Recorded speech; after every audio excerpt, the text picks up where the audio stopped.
Hello, welcome to Newsround. These are Monday's top stories. The race to find the Glasgow and London bombers. Police arrest 7 people. The bad weather might have passed, but the flooding is still causing big problems. I'm live in one of the areas that's been worst affected. Back to Adam later, but first to the hunt for the gang behind the failed car bomb attacks in London and Glasgow. This evening, police are speaking to 7 people they think might have been involved. Well, Laura's been following the story and is here now with the latest. Laura. Thanks very much, Ellie. Well, yes, it's been a very busy weekend indeed for the police right across the country.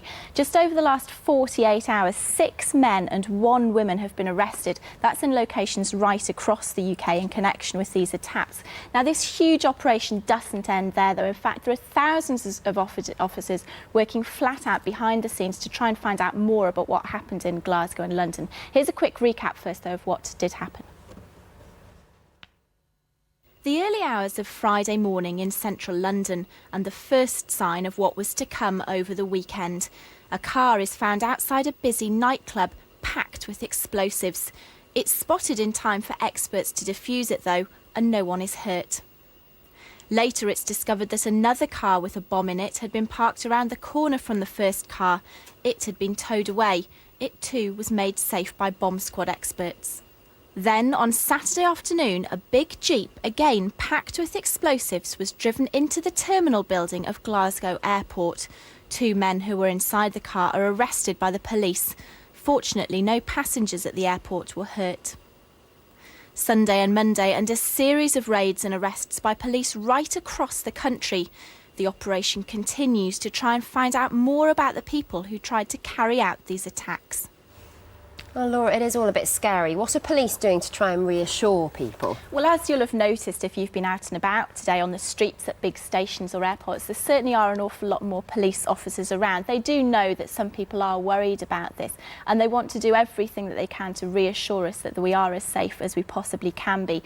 The advice from everybody is, though, that we should all carry on with our everyday lives as normal. If we do see anything suspicious, though, we should report it to the police. And don't forget, if you are worried about this story or anything else in the news, you can check out our website for more advice. Thank you, Laura. Now for more of the day's top stories. A lot of their food may not be the healthiest around, but McDonald's are trying to go greener. They've announced a plan to clean up leftover oil from their chip frying and use it as fuel for delivery trucks. Scientists reckon oil can be used to run cars and creates less pollution. And no, it's not a very hairy baby, it's actually a gorilla. This petite primate is being treated at a human hospital in Germany after her parents neglected her. Because gorillas are so similar to people, she was brought here instead of to a vet. Now, it's a week since floods began sweeping across large parts of the UK and hundreds of people still can't go back to their homes. Adam's in Toll Bar in the north of England, which is one of the worst hit areas. Adam. Hey Ellie, welcome to the village of Toll Bar, where the school is underwater, the post office is underwater, and all these houses are underwater. It's like this place is in the middle of a huge, enormous puddle. Heavy rain caused this 7 days ago, but the water is still so deep people here have to use boats to get around. The local schools are shut until further notice and people's houses have been ruined. More than 130 people are living in this leisure centre just now. Where's your beds? Down there. That one at the end. And who sleeps there? 8-year-old Isla gave me a tour of where she sleeps, plays, eats and waits for her house to be dried out. We'll have to try and get all the water out the houses and to get like everything away, packed up together how it was before, and then we can go back to our house.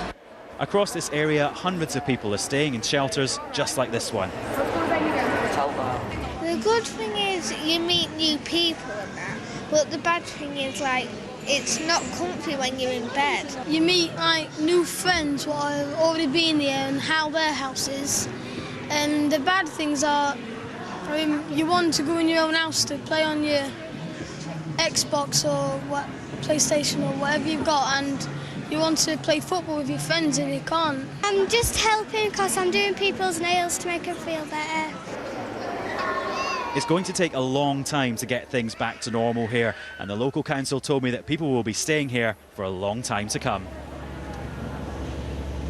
So what is being done to get things back to normal? Well, if you look over there, you'll see a fire engine, and fire engines have come from all over the country to help out here get things back to normal. There's yellow hoses everywhere you can see along all the roads.